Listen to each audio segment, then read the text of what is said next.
While Moses was living in Midian, he worked for his father-in-law, keeping sheep.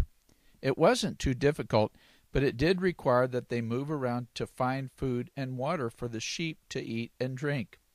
One day they moved to a place called Horeb. We know it as Mount Sinai. And the angel of the Lord appeared to Moses in a really unusual way. Moses saw a bush that looked like it was on fire, but even though there was a flame of fire right in the middle of the bush, it didn't burn up. And when Moses went to investigate, he heard God calling to him from the bush, "Moses, Moses." And Moses said, "Here am I." God told Moses to take off his shoes because Moses was standing on holy ground, and Moses did.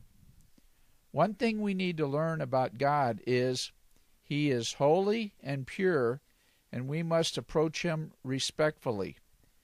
God told Moses, "I am the God of thy father, the God of Abraham, the God of Isaac, and the God of Jacob."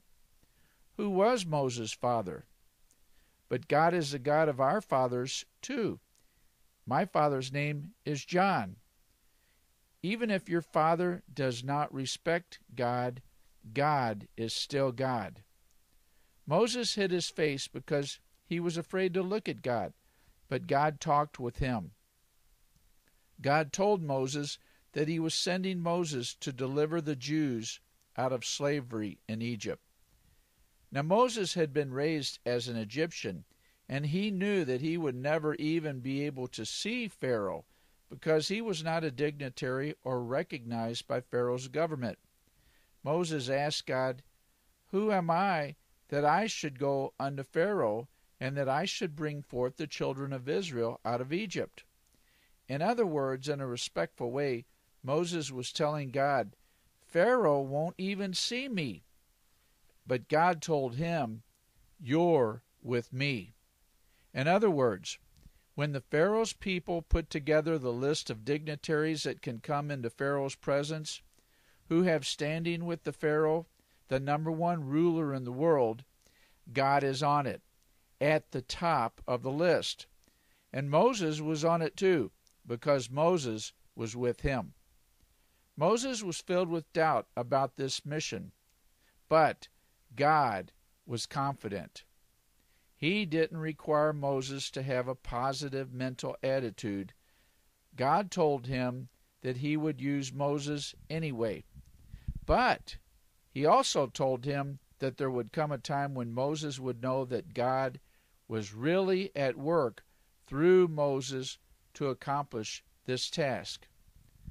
Moses would know that God had really called him to do this when he had accomplished the job that God had given him, and the Jews and Moses were back at the mountain serving God.